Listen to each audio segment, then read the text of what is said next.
Bonjour à tous, vous êtes sur Radio Poitou et c'est 4e de couverture.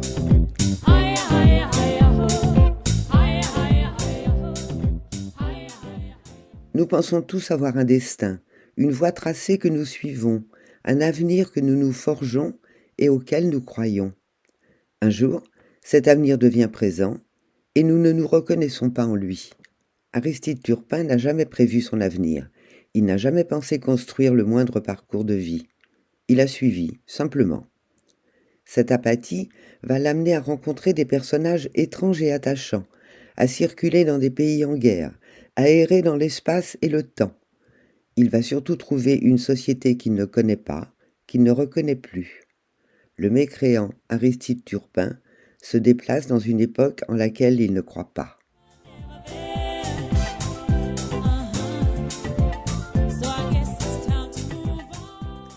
L'auteur que je reçois aujourd'hui est aussi secret que ma maison. Il est pourtant venu jusqu'ici pour parler du premier de ses romans, Le Mécréant, qui fait la part large à des souvenirs autobiographiques. Bonjour Michel Fleck. Bonjour Dany. Avant de parler de votre livre, est-ce que vous pouvez bien nous dire quelques mots sur vous? Qui êtes-vous? Je suis un ancien travailleur social. Longtemps travaillé avec l'humain et à la fois tout ce que peut donner l'humain, c'est-à-dire le bien et le mauvais, et c'est ça qui fait la richesse humaine et par sa diversité. Donc voilà, un homme, juste un homme. Un auteur aussi. Oui, un auteur qui essaye d'écrire, qui essaye de... Voilà, parce qu'il y a besoin, comme souvent, d'exprimer ce que l'on ressent, ce que l'on a en soi. Et moi, mon expression, c'est l'écriture, c'est ce besoin de traduire les idées, de traduire les images qui me viennent, et quelquefois les souvenirs qui me viennent également, en mots, en phrases, en idées, puis en bulles de savon, je dirais même, des fois. Donc auteur de romans, là j'ai sous les yeux, outre Le Mécréant dont on va parler, Solitude, Le Village englouti, Clarisse, donc des romans, mais aussi des pièces de théâtre. Vous êtes un grand amateur de théâtre. Oui, j'écris j'ai écrit là jusqu'à présent 4 pièces de théâtre qui sont des pièces, des comédies qui sont qui sont plutôt des comédies actuelles qui parlent de la société actuelle avec les questions qu'on se pose, comme la dernière que j'ai écrite, c'était sur l'homoparentalité. Voilà, est-ce qu'on l'accepte ou pas? Comment on l'accepte? Comment c'est vécu? Voilà, et j'espère que c'est drôle et que ce n'est pas vexatoire ni discriminatoire. Voilà, j'essaye toujours de faire des pièces qui, pareil, les héros sont des êtres humains avec leurs petits défauts, mais leurs grandes qualités. Alors c'est justement ce qu'on retrouve dans votre roman, Le Mécréant. Et plus qu'un roman, votre livre est enfin, moi j'ai trouvé que c'était une réflexion sur la condition humaine. Ah Donc, oui, dans un monde où il est de bon ton de décider de sa vie, de faire des choix, de se fixer des objectifs, Aristide Turpin est lui un anti-héros. C'est-à-dire que celui qui ne croit en rien, même pas en lui-même, oui. et c'est donc bien un mécréant. Parlez-moi de lui. Oui, Aristide Turpin, c'est effectivement, comme vous dites, l'anti-héros, c'est-à-dire celui qui ne croit en rien et même pas en lui, c'est celui qui cherche même pas à avoir un destin, mais qui va se prendre une voie et puis qui va la suivre comme ça et s'interroger même en se disant comment je suis arrivé là. Je pense que ça nous arrive tous un jour de nous retourner en disant mais au fait comment je suis arrivé là, c'était pas complètement ce que j'avais prévu. Et puis, à partir de quel moment ma voie elle a bifurqué pour que je me retrouve à cet endroit-là. C'est comme si quelqu'un avait tapé sur l'épaule en disant tiens, tu vas prendre à droite là au lieu de continuer tout droit. Et puis, d'un seul coup, on se réveille avec ça. Et Aristide Turpin, c'est ça. Lui, il va être là. Il va rien dire. Et il accepte ça. Alors c'est de cette manière que commence le roman, puisque Aristide Turpin est en visite dans la famille de René. Ouais. René. René, le fameux René, oui.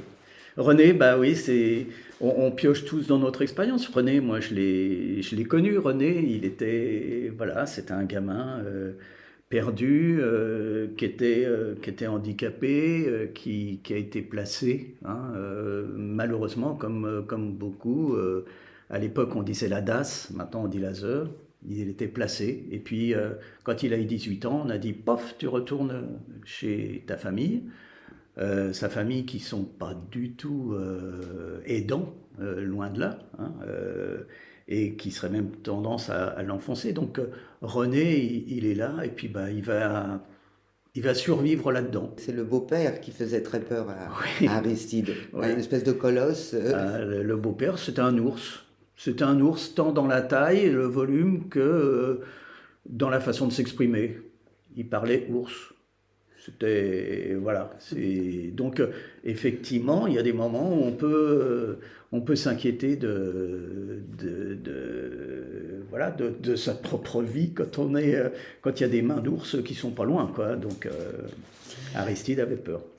Alors Aristide, donc c'est un homme ordinaire Mm. qui laisse la vie décider pour lui. Ouais.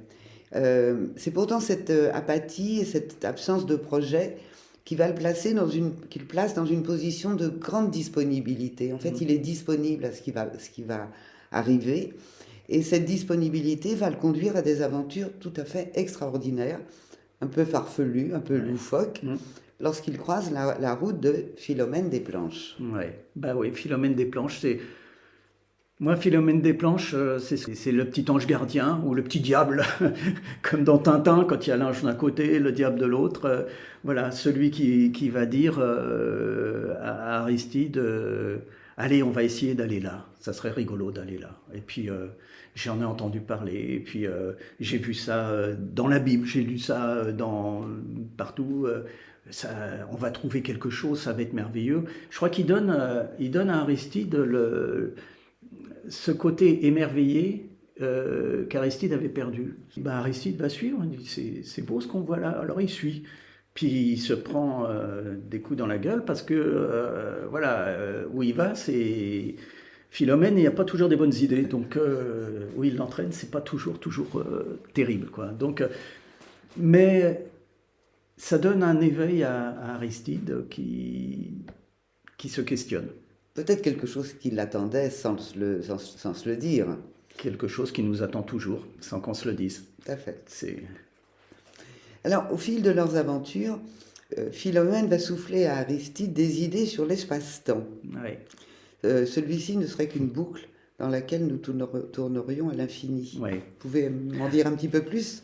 J'ai j'ai toujours du mal à expliquer ça. C'est quelque chose auquel j'ai toujours cru. C'est-à-dire que effectivement, nous n'avions pas, le temps n'était pas quelque chose de linéaire, mais quelque chose c'était des boucles, voire des spirales qui tournaient.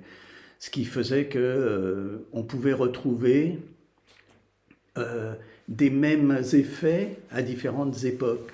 Euh, je dirais par exemple, à une période, dans les années 80, quand il y a eu la décentralisation, on a parlé énormément du Moyen Âge. Le Moyen Âge qui correspondait aussi à à ces petits royaumes, voilà, à ces duchés, à tout ça. Donc cette forme de décentralisation, et comme si on était dans une période identique, comme si voilà, le temps était à peu près à la même période, et du coup on avait les mêmes sentiments de décentralisation et d'autres choses.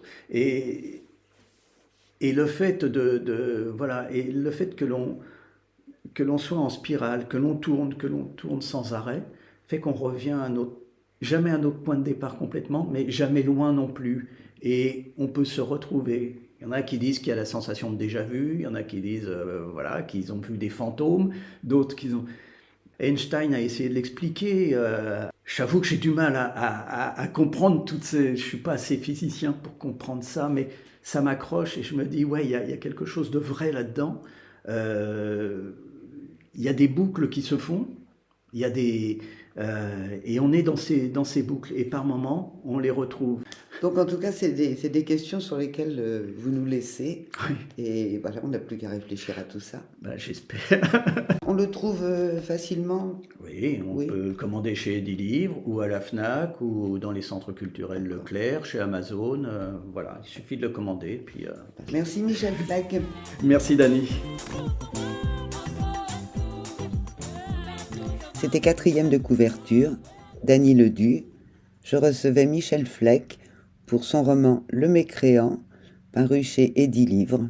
La chronique est à écouter et réécouter sur radiopoitou.com.